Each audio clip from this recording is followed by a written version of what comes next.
Hi guys, welcome to my second video, properly on this account.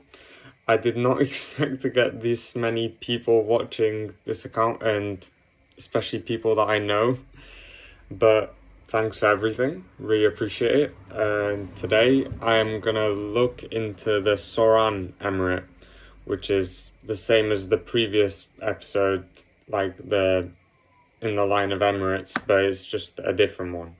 So here we go. So it's said that the Soran Emirate was formed in the 1300s and it lasted approximately 650-ish years. And its sort of foundational text where it comes from is this text called the Sharafnama, which is this, it basically details the history of all these Kurdish Emirates before they were part of the Ottoman Empire. It's sort of like a foundational document, but that's when it's first sort of mentioned. Like the Botan Emirate, in 1514, it became incorporated into the Ottoman Empire with the hukumet and the hereditary status and the submission, but it still had issues throughout that time. So in the 1500s, the Sultan Suleiman the Magnificent, which is well-known Ottoman Sultan, was often changing the leader of the Soran sort of tribe. So he'd take out a leader, establish his own, get annoyed because he was getting too much power, too much influence, and then take him out and put another one in, and then eventually he just disbanded the Soran Emirate. And during the period after, like the 17th and 18th century, it's sort of detailed as a dark period in the Soran Emirate history. There's not a lot that's known about what was going on at the time, and this is something that needs to be researched about. But it is said from 1617 to 1661, the emirate was ruled by a woman, surprisingly, which was Princess Khazadegh Khatun. And she was the sister of one of the rulers beforehand who had been poisoned.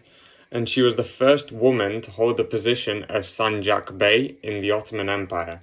And this is sort of a historical, monumentous occasion in terms of not only the Soran Empire and Kurdish women, because women are extremely important in Kurdistan in general, but in the Ottoman Empire and in the world. In the 1700s, the Soran Emirate basically lost its influence, and it got instituted into another Kurdish emirate called the Babans, which we'll look at in another video, in 1730.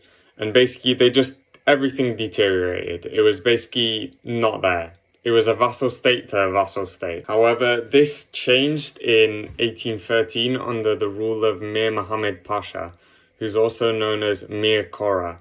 And he was known as the blind Emir because he couldn't see out of one eye, and he wanted to establish his own state for Soran, and he was known as an ambitious and ruthless leader.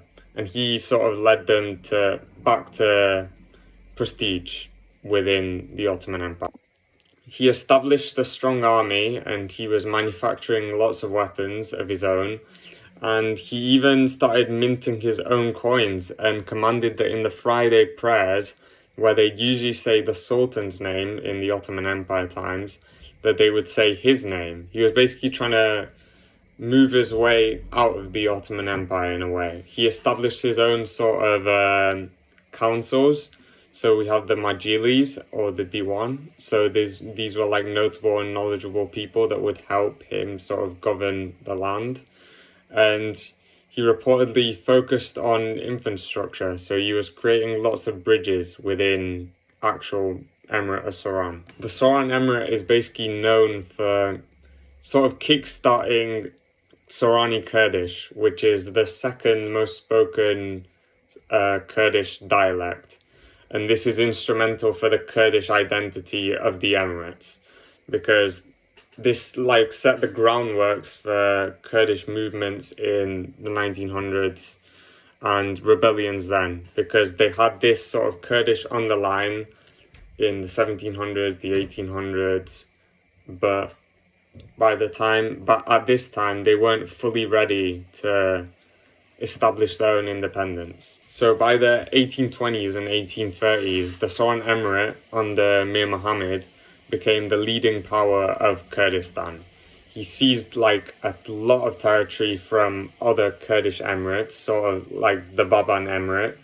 He captured Erbil, which is the capital of Kurdistan, and he just attacked them all. He basically established his own sort of greater land of Kurdistan.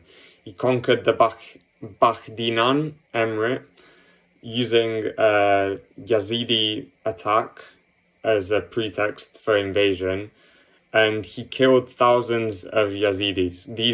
Yazidi is like a different sort of religion to Islam. Is before Islam.